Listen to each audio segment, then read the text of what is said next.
Exercise 3.2, question number 1. Solve the following pair of linear equations by substitution method. तो हमारे पास ये pairs दिए हैं 6 पेयर्स और इनके हमें x और y की वैल्यूज फाइंड करनी है बाय सब्सटीट्यूशन मेथड. तो फर्स्ट क्वेश्चन में मैं सबसे पहले किसी एक वेरिएबल को दूसरे के टर्म्स में फाइंड करता हूँ.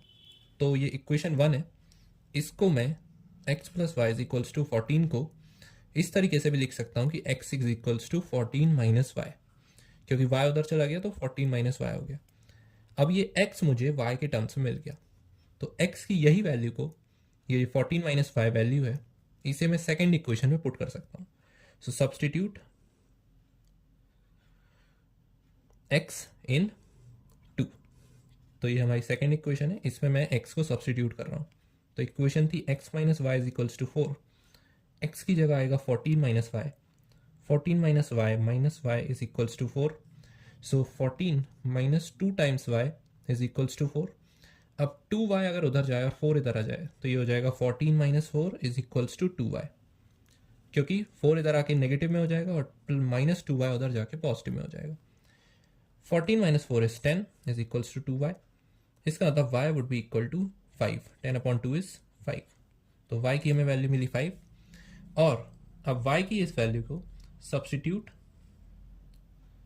इन 1.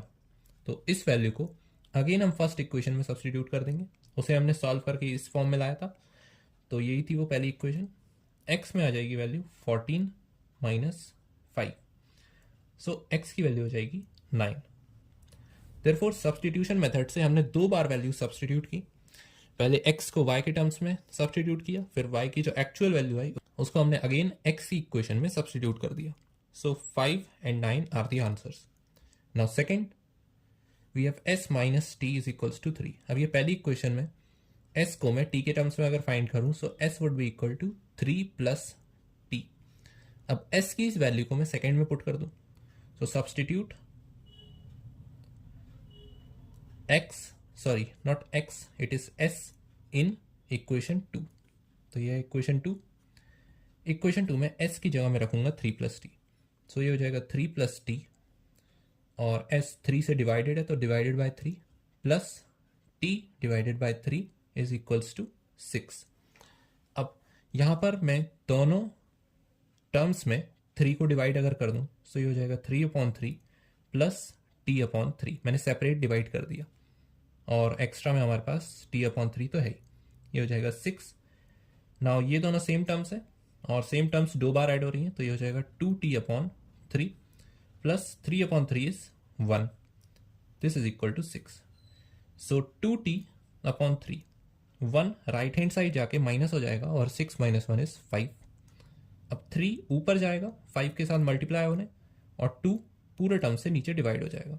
तो t की वैल्यू हो जाएगी 3 5 आर 15 डिवाइडेड बाय 2.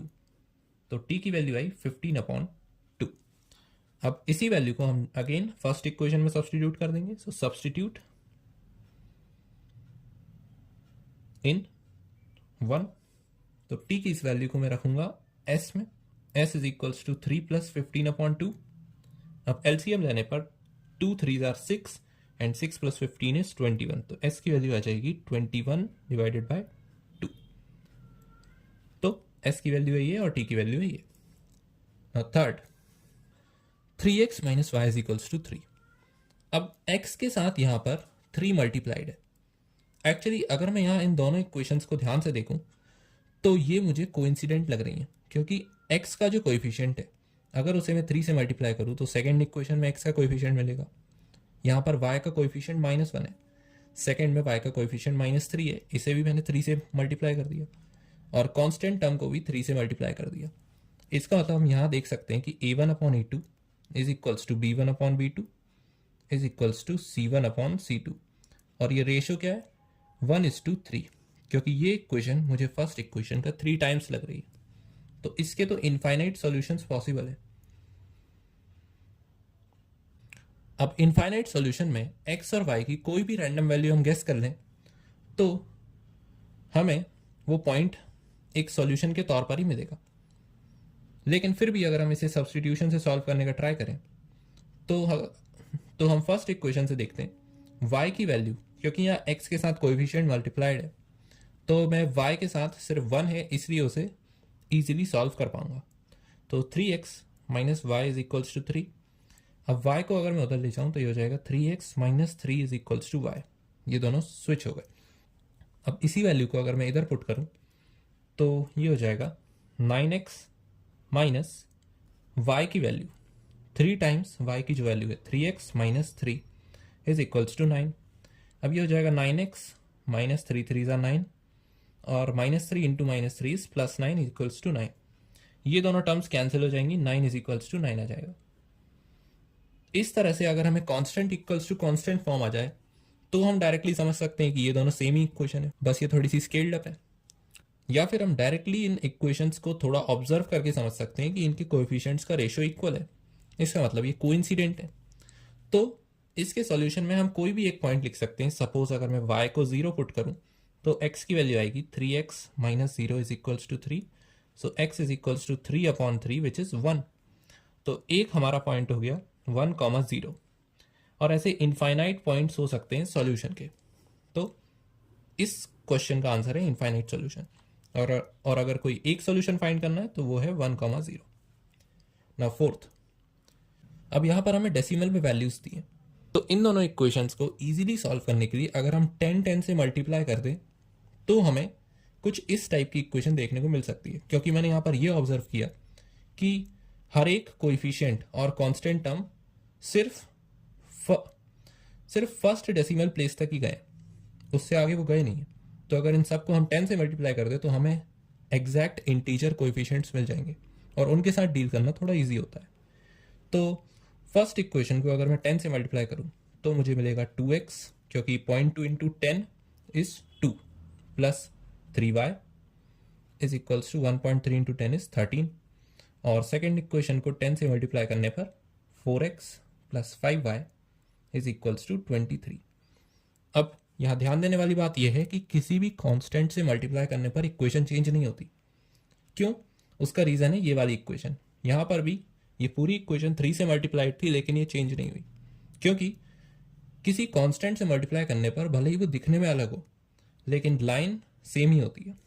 तो ये दोनों इक्वेशंस की लाइन भी सेम ही होगी। इसकी लाइन L1 होगी, इसकी लाइन L2। अब वो इंटरसेक्ट कर रही है या नहीं ये हमें देखना है। तो अब हमारे पास दो इक्वेशंस आ चुकी हैं जिसमें कोएफिशिएंट्स इंटीजर है। अब इन्हें सॉल्व करना थोड़ा और आसान है। तो अगर मैं x के टर्म्स में, अगर मैं y के टर्म्स में x को फाइंड करूं तो पहली इक्वेशन से 2x would be equal to 13 minus 3y, ये मुझे मिलेगा। तो x की वैल्यू हो जाएगी 13 minus 3y whole divided by 2, क्योंकि ये 2 उधर चला जाएगा। अब x की वैल्यू को मैं सब्सटीट्यूट करूंगा इन सेकेंड इक्वेशन। तो सेकेंड इक्वेशन में 4 टाइम्स x की वैल्यू है, x की वैल्यू है 13 minus 3y whole divided by 2 plus 5y is equals to 23। अब 2 1s are and 2 2s are 4। अब 2 इसके अंदर मल्टीप्लाई होगा, so 13 2s are 26 minus 2 3s are 6y plus 5y is equals to 23। अब 6y और 5y का difference आता है y, लेकिन 6 पे नेगेटिव साइन है तो नेगेटिव y, और 26 उस तरफ जाकर हो जाएगा माइनस 26। तो negative y would be equal to minus 3, क्योंकि यहाँ पर भी बड़े नंबर पे माइनस साइन है। इसका मतलब y की वैल्यू आ जाएगी 3। अब y की वैल्यू 3 आई तो इसकी वैल्यू को हम सब्सटीट्यूट कर देंगे इन फर्स्ट इक्वेशन जो कि हमने x के टर्म्स में फाइंड करी थी। तो x की वैल्यू हो जाएगी 13 माइनस 3 टाइम्स 3, क्योंकि y की value 3 divided by 2। 13 minus 9 this would be 4, 4 divided by 2 is 2। तो x की वैल्यू मुझे मिल जाएगी 2। तो सब्सटीट्यूशन से x की वैल्यू 2 आई, y की 3। नाउ फिफ्थ, अब यहां पर अंडर रूट से डील कर रहे हैं हम, तो इसमें कोई तरीका दिख नहीं रहा कि इसे भी हम इंटीजर में कन्वर्ट करें। तो हम डायरेक्टली अंडर रूट पे ही वेरिएबल्स को फाइंड करने का ट्राई करते हैं। तो पहली इक्वेशन में अगर मैं y के टर्म्स में x को फाइंड करूं तो ये होगा under root 2x plus under root 3y equals to 0। तो y उस तरफ चला जाएगा, तो under root 2x would be equal to negative under root 3y, क्योंकि ये पूरी टर्म जाके उधर माइनस हो जाएगी, और x would be equal to -√3y whole divided by √2। ये आई x की वैल्यू। अब इस वैल्यू को मैं सब्स्टिट्यूट कर देता हूं इन सेकेंड इक्वेशन।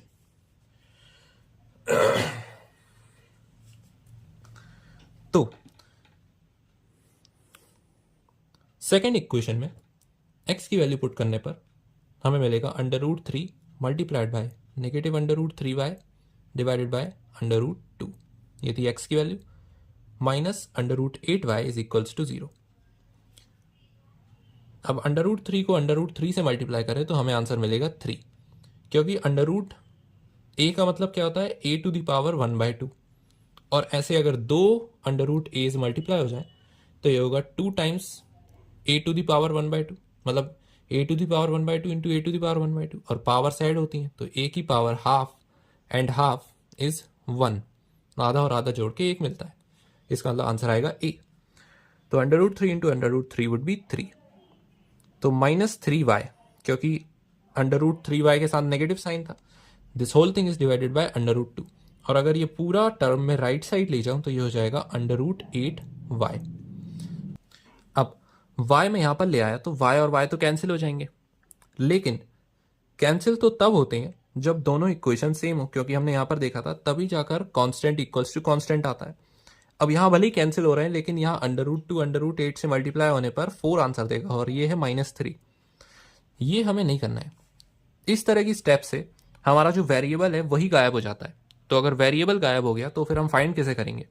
इस कंडीशन में हमें क्या करना है कि y को इधर ही रहने देना है, बस उसे हमें कॉमन ले लेना है। तो y को कॉमन लिया तो अंदर बचेगा -3/√2, क्योंकि y का पहला कोएफिशिएंट हमारे पास ये आया था और दूसरा कोएफिशिएंट था -8 √8 इज इक्वल्स टू 0। अब ये पूरी टर्म को अगर मैं 0 के डिवाइड में भेज दूं, क्योंकि y से मल्टीप्लाई में है तो राइट हैंड साइड जाके ये डिवाइड में हो जाएगी, तो y is equals to 0 divided by this whole thing. ये पूरी चीज को मैंने 3 डॉट से रिप्रेजेंट किया। तो 0 से कुछ भी डिवाइड करें तो आंसर 0 ही आएगा। इसका मतलब डायरेक्टली हमारे पास y की वैल्यू मिल जाएगी 0, और अगर y की वैल्यू 0 है तो मैं फर्स्ट इक्वेशन से x की वैल्यू भी 0 फाइंड कर लूंगा, क्योंकि y 0 है, 0 मल्टीप्लाई बाय एनीथिंग इज 0। तो हमारे दोनों इक्वेशंस का सॉल्यूशन है x is equal to 0 and y is equal to 0। Now sixth one, अब हमारे पास पहली इक्वेशन है 3x divide by 2 minus 5y divide by 3 is equal to -2। अब इस इक्वेशन में हम x को y के टर्म्स में फाइंड करने का ट्राई करते हैं। तो ये हो जाएगा 3x डिवाइडेड बाय 2। इस पूरी टर्म को अगर हम राइट साइड ले जाएं तो ये पॉजिटिव हो जाएगी, तो ये हो जाएगा 5y डिवाइडेड बाय 3 -2। क्योंकि ये पॉजिटिव है तो इसे मैंने पहले लिख दिया, क्योंकि 2 के साथ नेगेटिव साइन था। अब x के साथ 3/2 है, तो अगर ये पूरा नंबर उस तरफ जाएगा तो बिल्कुल इन्वर्स हो जाएगा। तो 3/2 का इन्वर्स होता है 2/3, और ये मल्टीप्लाई हो जाएगा 5y डिवाइड बाय 3 -2 से। तो ये है x की वैल्यू। अब इस वैल्यू को हम सेकेंड इक्वेशन में सब्स्टिट्यूट करेंगे। So substitute in equation 2। तो x की वैल्यू को अगर मैं रखूं so 2/3 times 5y divided by 3 -2, this whole thing is divided by 3, क्योंकि ये x की वैल्यू थी और ये x 3 से डिवाइडेड है। Second term is y/2 and constant term is 13/6। अब ये दोनों नंबर्स आपस में मल्टीप्लाई होंगे, तो 3 3s are 9, तो 2/9 is multiplied by 5y divided by 3 -2 plus y/2 is equals to 13/6। अब इन दोनों को अगर मैं मल्टीप्लाई करूं तो 5 2s are 10y divided by 9 3s are 27 minus 2 2s are 4 divided by 9 plus y/2 is equals to 13/6। अब y/2 और इन दोनों का एडिशन में करूं तो हमें एलसीएम लेना पड़ेगा पहले। सो 27 और 2 का एलसीएम आएगा 54, क्योंकि दोनों में एक भी टर्म कॉमन नहीं है। तो 27 को अगर हमने 2 से मल्टीप्लाई करके 54 लाया है तो न्यूमरेटर में भी 2 से मल्टीप्लाई करना होगा, तो ये हो जाएगा 20y, और 2 को अगर हमने 27 से मल्टीप्लाई कर 54 लाया है तो न्यूमरेटर में भी 27 से मल्टीप्लाई करना होगा, तो ये हो जाएगा 27y इज इक्वल्स टू 13/6। और ये पूरे टर्म को मैं राइट में ले गया तो ये हो जाएगा +4/9। अब 9 और 6 का प्रोडक्ट करें तो भी 54 आएगा, और न्यूमरेटर में आएगा 6 को 9 से किया था तो 13 को 9 से करेंगे, सो 9 3 ज़ा 27 एंड 2 9 1 ज़ा 9 11 प्लस 9 को 6 से किया था तो 4 को भी 6 से करेंगे तो ये हो जाएगा 24 is equals to 20 is equal to 57y divided by 54। अब दोनों जगह डिनोमिनेटर में 54 है तो ये कैंसिल आउट, तो 57y would be equal to 117 plus 24, this is 141। Actually यहाँ पर मुझसे गलती हुई है कि 20 प्लस 27 इज़ 47, मैंने इसे 57 लिख दिया था, इसलिए मैं सोच रहा था कि इसका इतना अजीब रिजल्ट क्यों आ रहा है। अब 47 को अगर हम 3 से मल्टीप्लाई करें तो ये एग्जैक्टली डिविजिबल है, तो 47 टाइम 3 इज़ 141, सो y की वैल्यू इज़ 3। अब इस y की वैल्यू को आप इस इक्वेशन में सब्सटीट्यूट कर x की वैल्यू फाइंड कर सकते हैं। So these 6 are the answers of the given questions.